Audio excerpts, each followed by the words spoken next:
I think Italiano will be a really good, fun production to come and see. Musically, it's wonderful. It's exciting, as well as it's really on the front foot, and it drives itself along. It's funny. It also has some fantastically romantic writing in it, and I think it's going to look incredibly elegant. So, yeah, I'd come. Would you? I'd certainly come. And I think that one of the big things about Rossini at Garsington is that we've had the same team, i.e. me, and the orchestra, building a real Rossini style, and also a lot of singers who've sung there a lot with me in these operas. And I think, so it's you're coming to see something which has been honed over the years, and then has a fresh look because it's a different piece and an exciting and new director. But it is kind of the premier Rossini house in Britain, and so you should certainly come and see Rossini in it. I know the audience at Garsington very well. For me, it's wonderful to be returning after a year out. For Will, it's the first time, and it's really exciting and interesting to work with him for the first time. And I'm also interested to know what you're looking forward to, particularly. Working with you, actually, I think will be great fun, because it's a real privilege to work with somebody who knows so much about Rossini that it's such a forte of yours. And so that's very exciting, and to be a relative newcomer to directing opera, it's fantastic to have somebody hold my hand who's that experience with it. Also,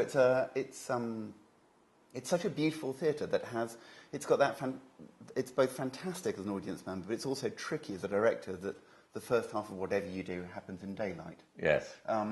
And so with the designer George Saglidis that I'm working with, we've got it sort of slipping quietly into dusk as it moves into Act 2, and we have some lanterns on stage that get lit, so the whole thing hopefully will feel appropriate to the time of day as it gets there. The story is complicated, but it's fun, and it's driven so much, like you've said already, about the music, has this fantastic motor that keeps pushing you along. Yeah. And also we have a great cast.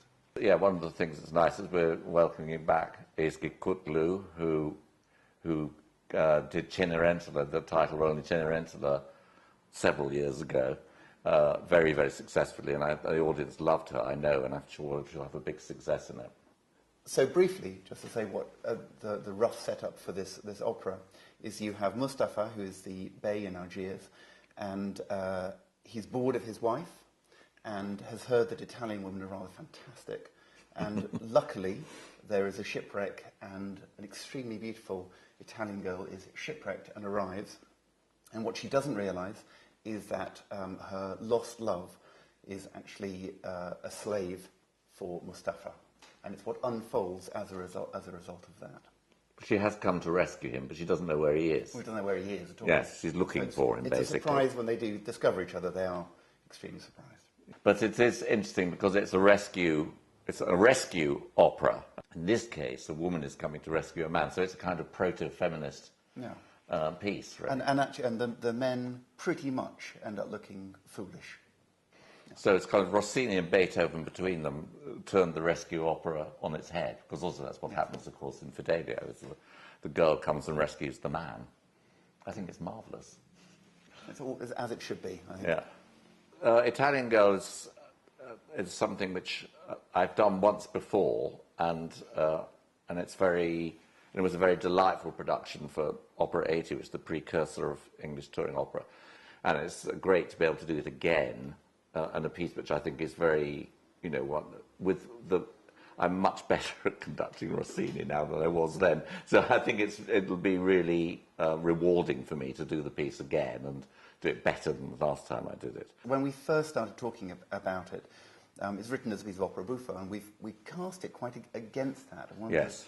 And I think that's actually quite important for the piece to work really well today, is just a shift of the sexual politics within it, and a shift of where the humour sits, actually. I think the main thing is the character of Mustafa, actually. Traditionally, he's been played by an older, slightly ridiculous, playing ridiculous, buffo bass.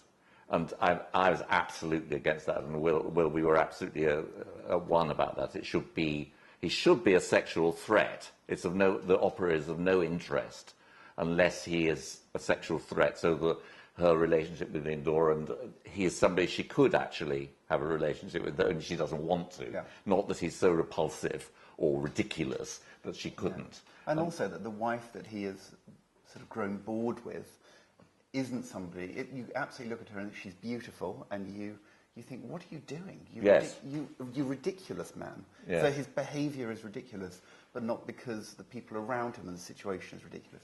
The Italian girl, Italiani in Algeri, was one of the first two of Rossini's really big successes when he broke out from.